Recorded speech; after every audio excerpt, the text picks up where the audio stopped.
It's very interesting that you mentioned those European countries because the relationship with our typical allies has been so rocky for the past few months. So it will definitely be interesting to see how these other nations respond to this attack.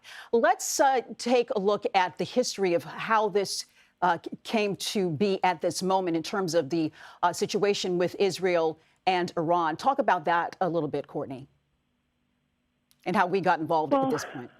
Well, we'll go back to 1979 with the Islamic Revolution. The U.S. had been a great supporter of the Shah, and the Shah was deposed. And what took the Shah's place was an Islamist organization group that believes that the 12th Imam was supposed to come back to the world, and for that Imam, that saint, to be received well, that Iran needs to be in the hands of fundamentalists, people that were pious but believed in all sorts of culture that many find extremist. So there were crackdowns, and women had to wear hijab, and there was all sorts of ways that people could not have any human rights in Iran.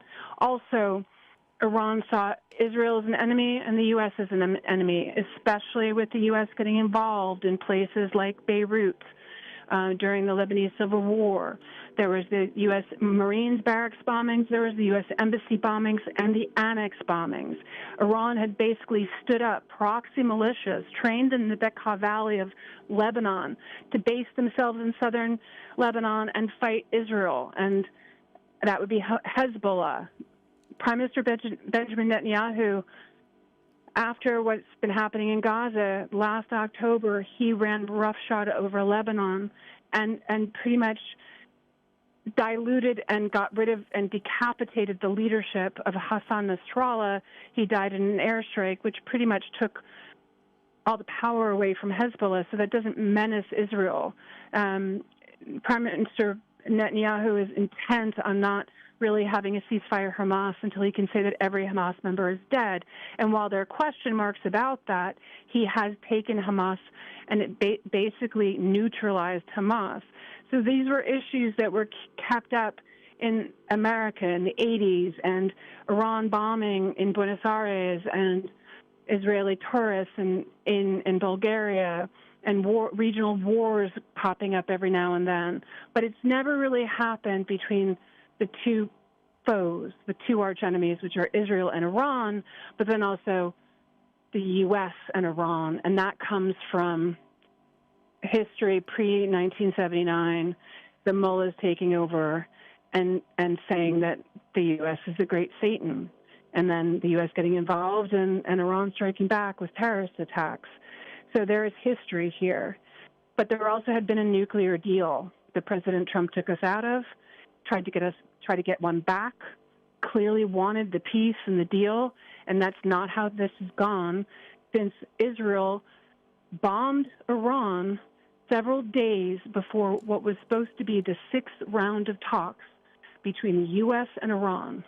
Instead, Israel and Prime Minister Benjamin Netanyahu and his government acted unilaterally and launched airstrikes all over Iran and different places, including some of their nuclear power plants they could degrade from above ground, and also against oil refineries, gas depots, straight into Iran, into Tehran, which is densely populated. This was not something that President Trump had signed on to, and now he's reacting. He's gone a step further with this U.S. involvement, for the first time being offensive, not defensive, in this since Israel bombed nearly a week and a half ago. And in the president's Truth Social message, was there any indication as to what made him decide that the U.S. would do this today of all days? No. And I say that a little bit surprised because it came out of, I wasn't expecting it. It came out of nowhere. Like I said, I'd seen the B-2 bombers had been moved to Guam. By knowing that they were no longer just in the States, that meant by closer proximity that they could be used, but there was no expectation and no heads up that they would be used today. And no post information about why President Trump did it today rather than any other time. maybe by the element of surprise on a Saturday, but there are no significant dates or anything that could be mentioned right off the top of my head. Right, especially considering that he gave Iran a new deadline, saying that he would decide within the next 2 weeks whether this would be taking place or not. And here we are today that 3 sites in Iran have been bombed. We have a map of the location, Courtney. Let's go over once again which areas in Iran were hit right now and how far away these areas are to populated cities in Iran. I would have to, because I'm on the phoner, I'm not going to be able to see that map. Okay. So I'm not going to really speak to population centers right now, but I think you can point to see that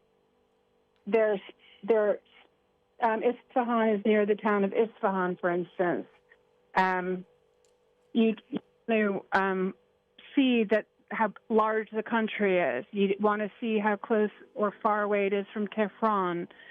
If you can point, if there's something that says Tehran, look to Tehran, and then look at the borders of Iran and where these 3 places are. You're looking for Natanz, you're looking for Fordo, and you're looking for Isfahan.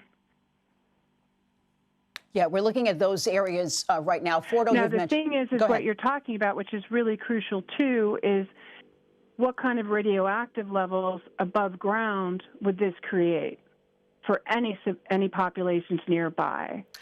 And when Natanz had been hit earlier, several days ago, earlier in the week, the IAEA announced that that there was danger from chemicals inside Natanz, but not outside. And that Isfahan was fine, and that Fordo really hadn't been touched. Now, if Fordo is completely gone, we have to start thinking about radioactivity levels as well. And so the top nuclear scientist that I know says this is just too early to tell. Too early to tell. Okay, so what do we know about the conditions of these sites right now, Courtney?